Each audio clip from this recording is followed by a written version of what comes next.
Wesh, people. Suspendu à la barrière du palais de justice, il est maintenu par la police. Au même moment, une femme filme la scène tout en criant sa douleur pour la scène obscène. Ils ont effacé son nom pour le sobriquet de sans-papier. La mort ou la liberté, être fort et se suicider. Les Africains sont devenus des chiens errants sans maître qui fuient leur patrie et deviennent des traîtres. Voilà ce que certains pensent de mes frères et sœurs. Car en vérité, il a peur d'être colonisé à son tour, le colonisateur.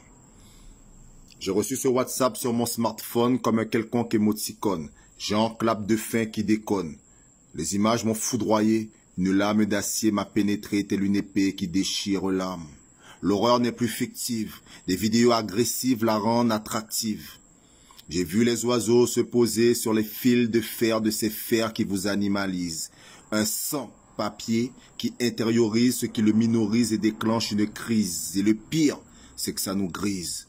Mon cœur frise l'infarctus là où d'autres ont eu un rictus. La toile s'enflamme, le tweet ricane, les politicos s'échangent des punchlines, des gosses qui s'échappent avec nos impôts, comme ces chiens d'attaque qui matraquent de jeunes étudiants à la fac. Les gilets jaunes sont gazés par les condés Jean Fasson, Maton ou LKP. Le droit de grève est devenu un leurre, où il ne nous reste que des pleurs. Mais à l'heure où j'écris, le système périclite et dépérit. La fleur du mal s'étiole et tout dégringole. Jeu de rôle sinobole qu'il désaltère en farandole, les décideurs acharnés à nos guiboles. À l'instar des charognards qui volent, en se chamaillant quelques morceaux du mort vivant qu'est ce monde. Ils marchent vers les catacombes qu'ils ont savamment préparées pour lui.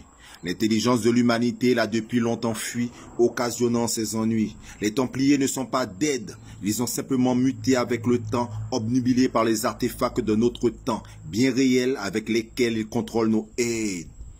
Les démons ont compris que la supercherie, que la meilleure des supercheries était de faire croire qu'il n'existait pas. Souvent incompris, je reste le révérencieux, soucieux du seul regard de Dieu, avec en moi le feu de mes aïeux, partis sans adieu tels des pouilleux.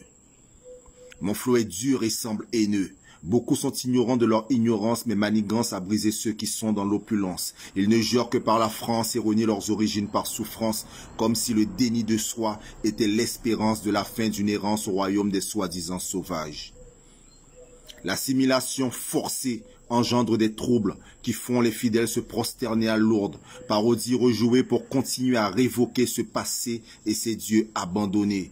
Le peuple élu ne cesse de transgresser les libertés afin qu'à ses pieds, nous soyons tous et toutes ses dévots.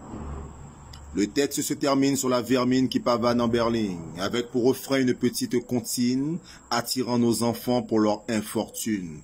Dans ce royaume où la loi s'applique suivant si t'es ou pas bourré de thunes. Je ne suis pas défaitiste, mais réaliste. De mes textes, je peins, tel un autiste, notre société brisée, dans ses racines infectées. Le tableau est laid, comme nous, en finale de compte.